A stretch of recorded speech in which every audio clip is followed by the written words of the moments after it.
Okay, I'm going to finish this set with what is considered to be the oldest trick in magic. I tell you, these cups are solid gold, but I don't think you'd buy it this time. Uses 3 balls and 3 cups. That's 1, 2, 3 cups, and 1, 2, 3 balls.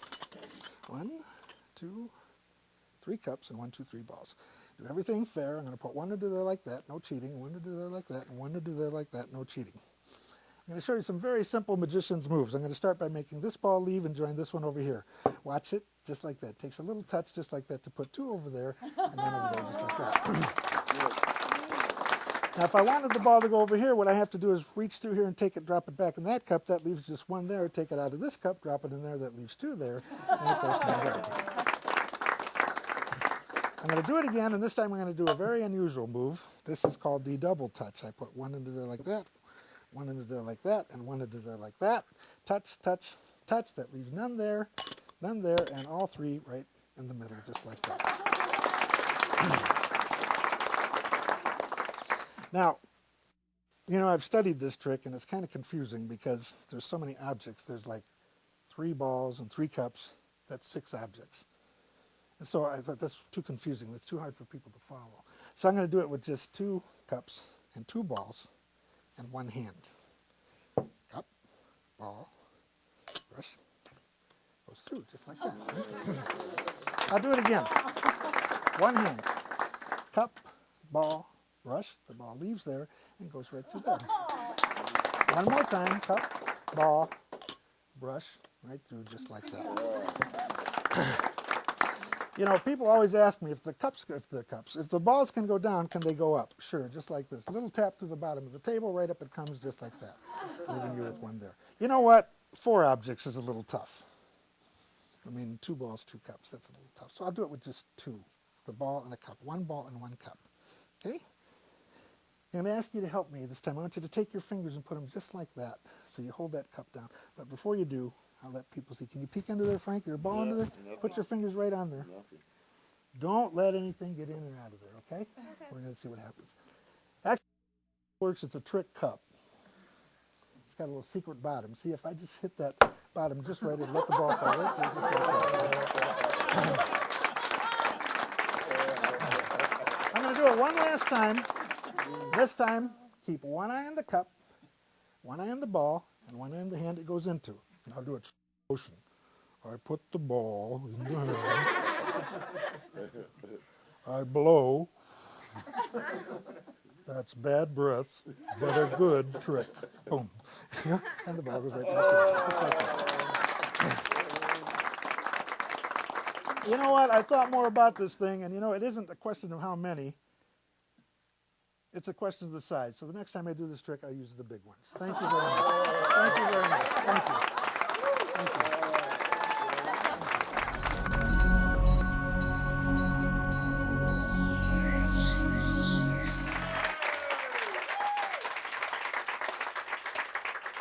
You've heard the expression, it's the oldest trick in the book.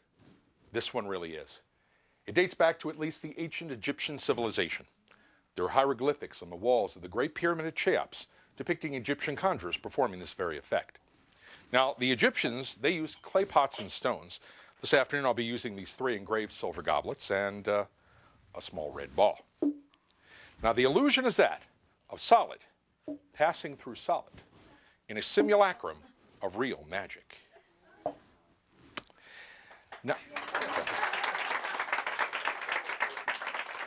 from the Egyptians, we move on to the Greeks and the Romans. Now, in the Roman civilization, it wasn't done as entertainment. It was done as a wagering game. It was actually the precursor of the old 3-shell game. You know, the one with the 3 shells in the pea? In this version, the peas are a little bigger. But the game is still the same. The operator would secrete the ball beneath one of the cups, mix them vigorously around the table, and ask one of the onlookers to place a wager and guess under which cup the ball reposed. Which cup do you think the ball is under? Cup number 1, cup number 2, or cup number 3? The choice is yours. 2. Cup number 2, let's have a look. Good guess. Fortunately for me, you had not placed a wager. Now, it was several hundred years before it came back into the realm of entertainment. And when it did, it was performed in a way more closely resembling that which we see today. That is to say, with 3 cups and 1, 2, 3 balls. I hate to see people lose. Yeah. As we move into the 1700s, we had magicians like Isaac Fawkes and Matthew Bookinger. They would take the ball invisibly with the tip of the wand from beneath the center cup, give it a little squeeze, causing the ball to vanish from beneath the center cup and appear under the cup on my left-hand side.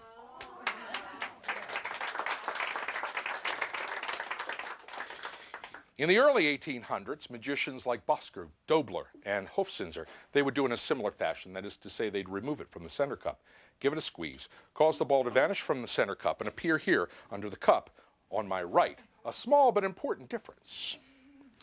Now, as we move into the later 1800s, we have magicians like Bertram, Chapender, and Mellini. They took a page from the Egyptians. That is to say, they would stroke the cup with a wand, causing the ball to penetrate through the cup and join the other 2 beneath.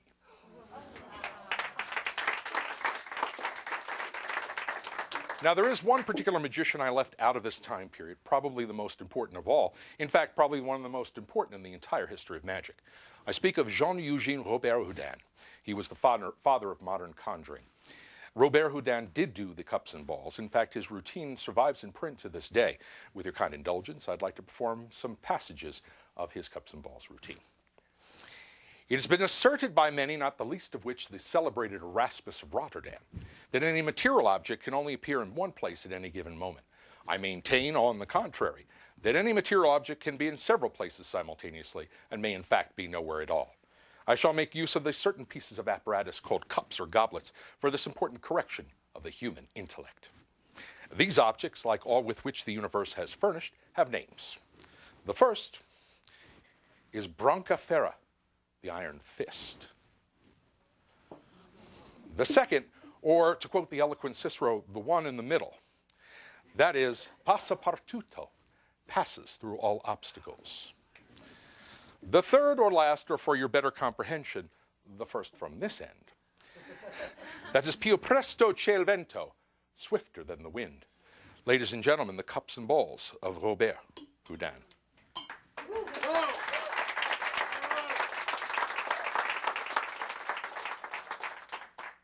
As we move into the 20th century, we find many great cups workers. In the beginning of the century, we have magicians like Rossini, Pop Krieger, and Fred Keating.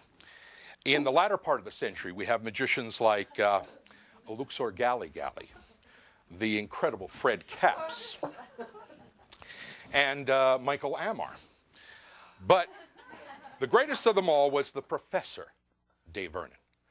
Now, when I was a young man, in 1968, I went to my first magic convention, and the featured performer and lecturer was Dave Vernon.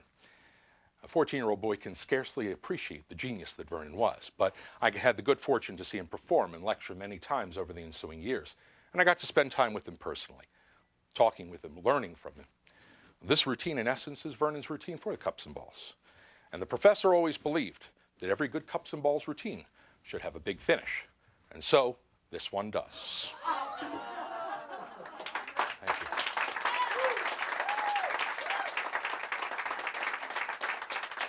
Well, there you have it, in about 4.5 minutes, the entire history of magic. But I think we have a little more time that we can spend together, so let's go back. Back to the beginning, when we can more closely examine the history and mystery of the art of magic.